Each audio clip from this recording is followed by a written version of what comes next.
زلای خوش شد رشک نمیکنه. چی برش کنم؟ ما همراه جانبک هم کسبیم، برادریم. روزگاران دو عاشق عهد و پیمان بسته بودم. اصلا دو کسای روز ادویه میخونیم. دو کسای روز ادویه میخونیم. دو عاشق روزگاران دو عاشق دو عاشق عهد و پیمان بسته بودم. خیلی نمیدونم مده آمده است از کس. سلامت باشه. نظر آمد خود بچه خوکساری برای همی میفهمیم.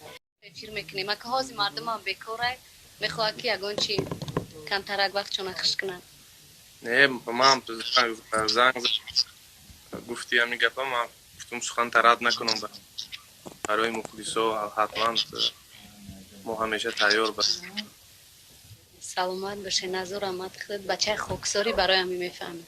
برک باشه صدقان اهل ایدای می آمدگی من بعدی پگاه اید خدا خواهد اید بیاین مرحمت کنیم.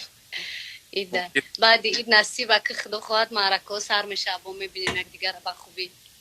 نصیب همین پایان ایمده کمینتریو من اومده است یا که ای اوپشن این کامنتاریو ای هر دومون ای هم پادپیچکای شما دیدستان هم پادپیچکای من نویستستان برای همین و تمام مخلصان سلام گرم و جوشان از شهر دوشنبه و همه شما رو با ایدی آمده تبریک میکنم. سلامت سربلند. مرم همچنان سلام خدمت میرسانم به همه شما در هر کنار دنیا باشین، خوب و صحت باشین. یگان سوالات داشته باشین مرحمت این ما همراه جانبک جان روبرو هستیم، میتونیم در سوالات شما جواب گردونیم. کی تو یا سربلندگی باشه شما دردی مرا گفتین تویا کی ماهی ایون در سر پاشیدسته ولی مایدانیست جو ایون اولی ایون بفری من نمیشه ولی تویا نمیشه خیلی نمیدونم مده آمده است از کس آمدن در آمده است تو اجازت ولی دادن در برای اجازتی ماه ایون هم من فکر میکنم ولی توی نمیکنم مردم و اگر ایول یه پاویزیون ممکن ایول برای یک ماه از او پاوزا تمام میکارو شما برا مرا زود کردیم. بیزنس مرده چی؟ فهمیده است ای مردم نگه بیزنس مرده چی؟ بیزنس نه برای بیزنس کوزیق نیستیم ما اساسا برای ما آدمای گشتگی اعصابی نجانبک یک روز قرار نمیشنه، یک روز دای دولته یک روز دولته برای همیشه قشتگی با فکرم اینجا آرام ای الماتا نوشته توی بسیار الماتا با کرانتین تمام شد اگر یکم خدا زکاز نکدی اکا یک سرود با آواز زنده انا اکش شما در و اکدستیان که با آواز زنده خونیم ولی میخونیم کمتر گپ زنیم چقدر زریتیل همه فهمه راست همون سخنوی دویتی ما تو در نیست پره من ده من پره از یاد نمیدونم یک جا شاید نمیبره همون تکستش برای که آمده هسته یکم شما میخونه نوخی بعد من قفای شما میخونم برایم باید شما بخونیم در حالی بطر میخونیم با چی گفت در جاده در جاده هنر فقط حاضرش در قفای البوم نو در پای سردوی نوم یک باره یک البوم برارم نصیب بعد رمضان رو دی بارد 10 تا بهترین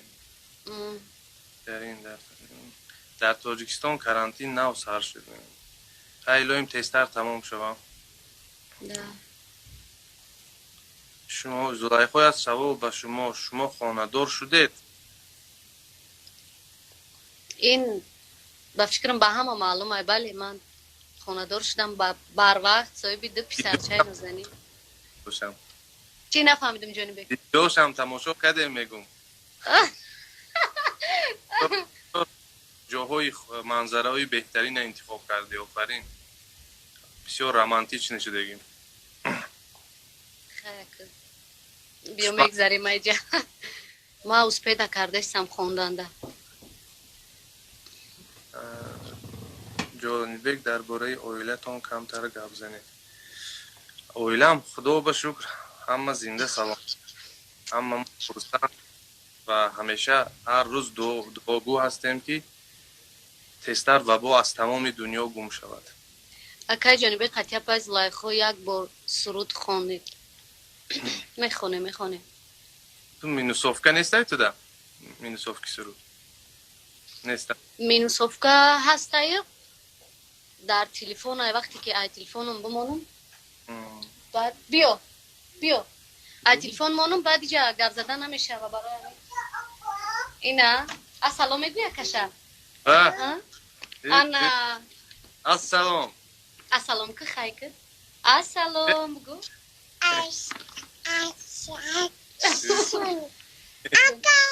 اکا جون میگه اکا جون میگه بجا بچه جون قمنتی ما گپ زنم باردو نو امی مای بچه جون خواب که شرمنده کردی مرا مینوسوفکا هست ماده میتونیم به مینوسوفکا خونیم اگر شما سخنوش ندونیم و میکنیم ماش ماده ارده میکنیم کم کم قطعون زمزمه میکنیم خیلی بودم روزگار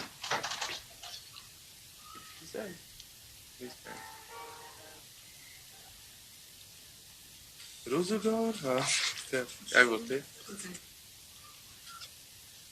ای پلوس مادا مینوس در کار روزگاران دو عاشق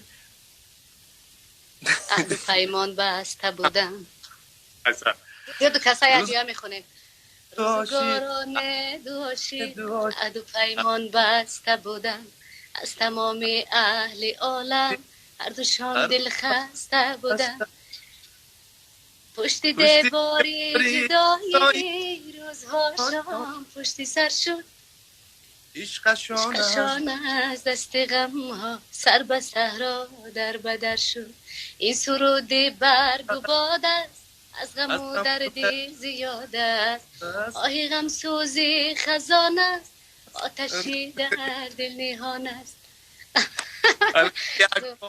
برآمد نکردن همین معنوشه چند سرودوی امروز ریپتیسیون میکنم شعراش به حیات کم کم برآمده ایستاداست برای همین بخشش مخلصای عزیز هیچ گپ ندارم میفهمند و ما به یکان ریپتیسی اینجا اومدیم ما خواستیم که کم تر صحبت کنیم خیلی خواهش کردن که سرود خونین برای همین ندارم یعنی نیجه در کلمکه دارم مینوسوفکم باشه اگر زور میشوه مینوسوفکش ای خودم ولی تو یکان مینوسی خودتا یا یکان تا سرود خودتا خواهم آه میشوه خیلی ما به مینوس میخونم برای که ما کلمکه ندارم در پیشمازی شما اختان خونید بعد ما اختان میخونم میگم تایم خیلی به موسیقی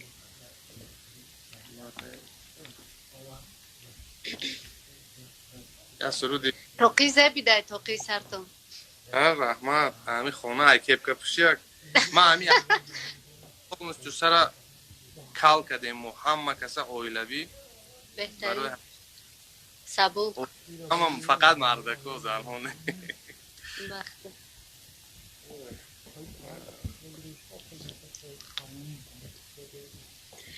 زلایخو لبای زلایخو نسته باز یک دقیقه زلایخو رسته میگن اش جنوبه خوند کیف کردیم شما هم کنید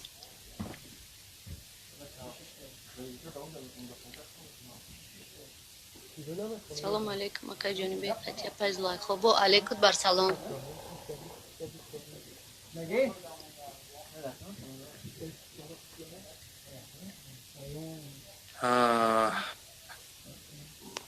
چیکار یو آوازی ما هست؟ آه من نفسی هست وای فای هسته وای فای ما خوش کردم اکای جنوبه بهترین حافظ انا سلام پای زلایخو در برای چی؟ اسپک نکرد درباره اکای زفر یگان چی میگفته درست دیگه یگان چی معلومات نداریم درباره اکای زفر ما را هم برابر شما اینترنت دیدیم، زیق شدیم. خداوند شفای کاملشون بده. خدا شفا کرد، خدا شفا کرد. زلیخا شد رشک نمیکنه. چی بر رشک کنه؟ ما همراه جانبک هم کسبیم، برادریم. بله همین برای طرفای ما همین رشک بسیار چیزجور باشه. برای همین در تمام دنیا و این صنعتکارا چه همین ازبکستان هم میدید در حقیقت اهلن بعد بسیار همکاری میکنن یا دیگریشون که همین تو کمه. من نمیدونم حساب چی باشه. نام یوزارسیفی بچه تونه کی ماندگی دادش ای کینوی حضرت یوسف گرفتیم.